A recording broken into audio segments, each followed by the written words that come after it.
What's going on, guys? Episode 3 here. Take two. Um, because take 1 failed heavy. So this just tells me that I need to do things very quickly and not just take my time and blab about nothing as I'm doing right now. So we're gonna jump right into it. I've mentioned in the past I'm currently studying for my CSCS, an exercise training certificate. And I want to just go over a couple ways that you can use this in a pretty unique way, outside of just creating programs, which I can show you right now really quickly.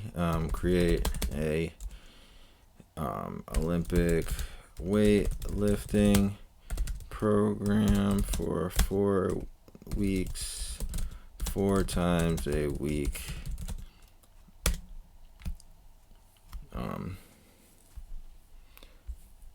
Pretty simple. It's you know what, for what it is, not bad. Decent depth. You'll get a good workout, a good full workout. Of course, everyone is different, and you'll have to train to your to your needs and such. Yeah, I would not recommend just blindly doing this. You can also ask it about deficiencies. In the mornings, I am sluggish. What foods would you recommend with my protein and carbs? And I recommended a couple other things you can do here to get a little bit more energy in the morning. Simple stuff, right? Injury stuff. So let's say I have a sharp pain in my right shoulder when I bench press. Give me 20 reasons why this could be, ranging from possible injuries to form issues. Awesome. Sorry, here we go. So even if you look at some of the form issues, they give you some interesting ones. Your elbows flaring out, uneven bar path, you didn't warm up properly, lifting too heavy, some possible injuries from tears to tendonitis to bursitis, impingement, muscle tightness, overusing a side, overtraining, poor posture. So really interesting stuff. How about sports specific? I played basketball since I was like 7 years old. When I shoot, the ball keeps hitting the back iron. How can I get more swishes?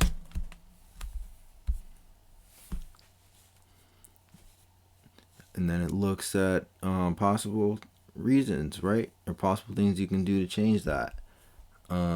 Let's say what is the importance of follow through? Importance of follow through. And it will give me reasons for it, right? This is more generalized.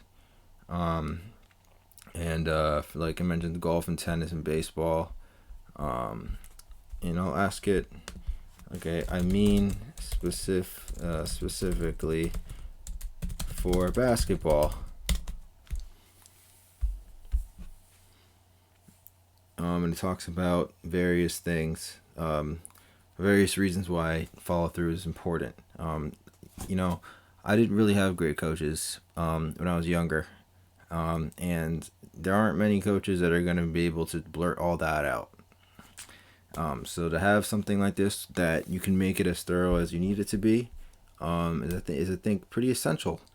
I also wanted to touch on team basketball. So right, so let's say you're making an in-game adjustment. A player is on the opposing team and he keeps getting open mid-range shots. What should I do? And if you look on my site, you can find my writing on this. I wrote a full scouting report on Damian Lillard and DeRozan, two players who are very different in their offense, and I was able to build this pretty thorough scouting report in like about a week. Kind of crazy. It was like 61 minutes, 61-minute read. Absurd, right? But yeah, if you go back to here, look at all the options it gives you, right? Really interesting stuff. From keeping your defensive stance to communicating better. And let's say if I want my two guards to guard this player on his shots, how should I adjust my forwards positioning on defense? I think what's cool about this is you can get a real-time answer. Like that's probably like one of the biggest things, right? And yeah, I asked it what the forwards should do, right? They asked about the centers too. Yeah. Like for example, if I want to put them in a zone, it's telling me do a 2-3 or 3-2, where the forwards are bigger on defending the mid-range, right?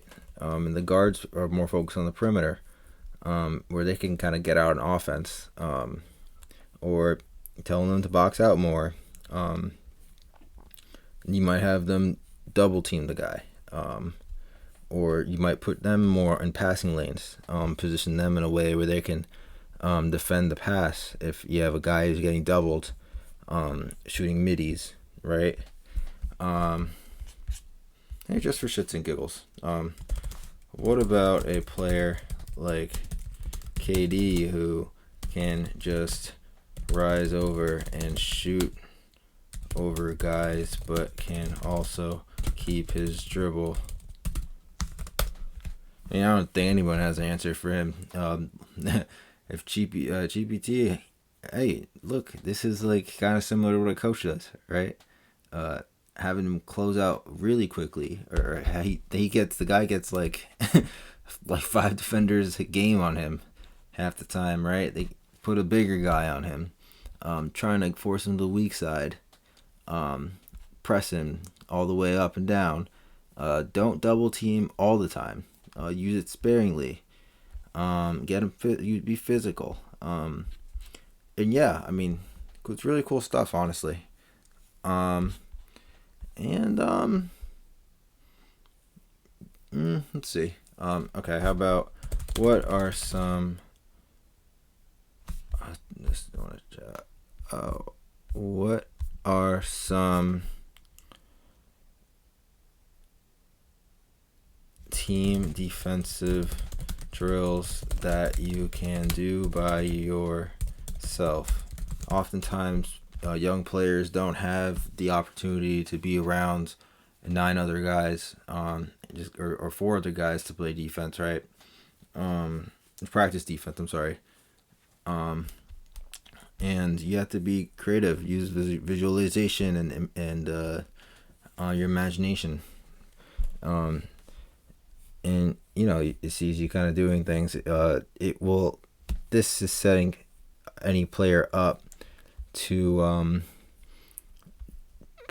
defend on your own, right? Doing closeout drills or defensive slides, or kind of like steal and recovery drills. Pretty weird. You're practicing reaching for the ball. That could be interesting if you kind of throw the ball in front of you and then try to grab it as it dribbles in front of you. Weird. A little strange, but the fact that this even has an imagination like that is kind of crazy. And yeah, anything else?